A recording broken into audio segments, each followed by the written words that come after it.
সিলেটের ভোলাগঞ্জে সাদা পাথর লুটের ঘটনায় তদন্ত শুরু করেছে দুদক।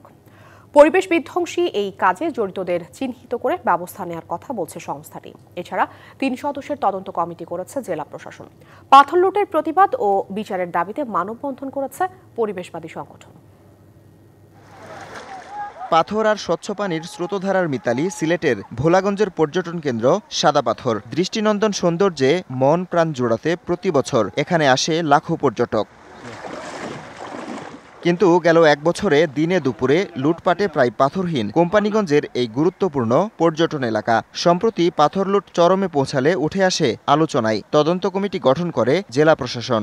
দায়িত্ব যেহেতু আমাদের, সেহেতু আমরা সেই হিসাবেই কাজ করে যাচ্ছি। দায়িত্বশীল আচরণই আমরা করছি। তদন্ত কমিটি আগামী রোববারের মধ্যে প্রতিবেদন দিতে বলা হয়েছে এবং তাদের এখানে যেই সব বিষয় দেখবে সেগুলো সুনির্দিষ্ট করে বলা হয়েছে। আজকে থেকেই তারা কাজ শুরু করবে। সাদা পাথর পরিদর্শন করে দুদক জানায়, নির্বিচারে পাথর লুটপাটের ক্ষেত্রে স্থানীয় প্রশাসনের দায় সবচেয়ে বেশি। কয়েকশো কোটি টাকার এই যে সম্পদ।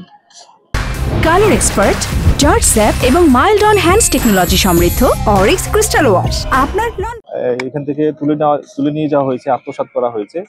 এই প্রক্রিয়ার সঙ্গে যারা যুক্ত বিভিন্ন স্তরে যারা যুক্ত, আমরা তাদের সবাইকে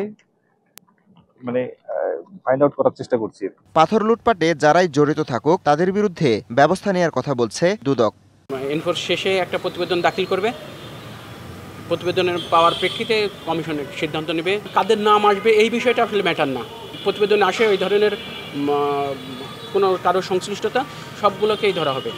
সাদা পাথরের সৌন্দর্য রক্ষা এবং উত্তোলনকারীদের বিরুদ্ধে ব্যবস্থা নেওয়ার দাবিতে হয়েছে মানববন্ধন। প্রাকৃতিক এই পর্যটন কেন্দ্র সংরক্ষণে স্থায়ী মনিটরিংয়ের তাগিদ দেন পরিবেশবাদীরা। Habibur Rahman, DBC news desk.